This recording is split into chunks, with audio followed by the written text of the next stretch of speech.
আসসালামু আলাইকুম। দূরদর্শন টিভি সংবাদে আপনাদের স্বাগতম। সাথে আছি আমি মেহেদি হাসান। দেশ বিদেশে ঘটে যাওয়া গুরুত্বপূর্ণ সব ঘটনা নিয়ে আজকের সেরা সংবাদ। চলুন শুরুতেই দেখে নেওয়া যাক সংবাদ শিরোনাম।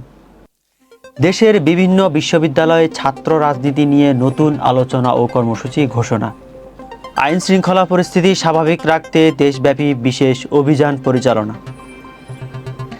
বিভিন্ন স্থানে চাঁদাবাজি ও অপরাধ দমনে পুলিশ তৎপরতা বৃদ্ধি। রাজনৈতিক দলগুলোর পৃথক কর্মসূচি ও সাংগঠনিক কার্যক্রম অব্যাহত। আন্তর্জাতিক অঙ্গনে মধ্যপ্রাচ্য পরিস্থিতি নিয়ে কূটনৈতিক আলোচনা জোরদার। সীমান্ত এলাকায় নিরাপত্তা জোরদার করেছে সংশ্লিষ্ট বাহিনী। শিক্ষা প্রতিষ্ঠানে শান্তিপূর্ণ পরিবেশ বজায় রাখতে প্রশাসনের নির্দেশনা। দর্শক, এতক্ষণ শুনছিলেন সংবাদ শিরোনাম, এবারে বিস্তারিত।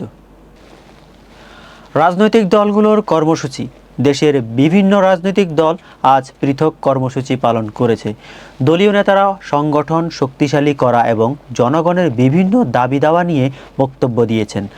রাজনৈতিক বিশ্লেষকরা বলেছেন, রাজনৈতিক অঙ্গনে কার্যক্রম ধীরে ধীরে বাড়ছে। ছাত্র রাজনীতি। কয়েকটি বিশ্ববিদ্যালয়ে ছাত্র রাজনীতি ও শিক্ষার পরিবেশ নিয়ে আলোচনা সভা অনুষ্ঠিত হয়েছে। শিক্ষার্থীদের নিরাপদ পরিবেশ নিশ্চিত করতে প্রশাসন বিভিন্ন পদক্ষেপ গ্রহণ করেছে। আইন শৃঙ্খলা অভিযান। দেশব্যাপী আইন শৃঙ্খলা পরিস্থিতি স্বাভাবিক রাখতে পুলিশি অভিযান পরিচালনা করছে। অপরাধ দমন এবং নিরাপত্তা নিশ্চিত করতে টহল জোরদার করা হয়েছে বলে জানানো হয়েছে। সীমান্ত এলাকায় নিরাপত্তা জোরদার করা হয়েছে বলে জানিয়েছে সংশ্লিষ্ট কর্তৃপক্ষ। অবৈধ অনুপ্রবেশ ও চোরাচালান রোধে নজরদারি বাড়ানো হয়েছে। ট্রাফিক পরিকল্পনা। রাজধানীতে যানজট কমাতে নতুন ট্রাফিক পরিকল্পনা পরীক্ষামূলকভাবে চালু হয়েছে। ট্রাফিক বিভাগ জানিয়েছে, পরিস্থিতি পর্যবেক্ষণ করে প্রয়োজনীয় পরিবর্তন আনা হবে। বাজার পরিস্থিতি।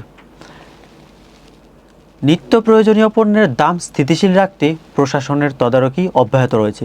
বাজারে নিয়মিত অভিযান পরিচালনা করা হচ্ছে বলে জানানো হয়েছে।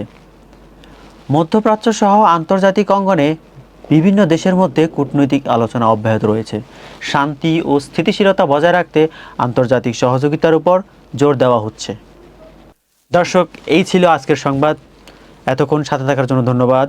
আপনাদের সাথে ছিলাম আমি মেহেদি হাসান। পরবর্তী সংবাদ দেখার আমন্ত্রণ জানিয়ে এখানেই শেষ করছি। দূরদর্শন টিভির সাথে থাকুন।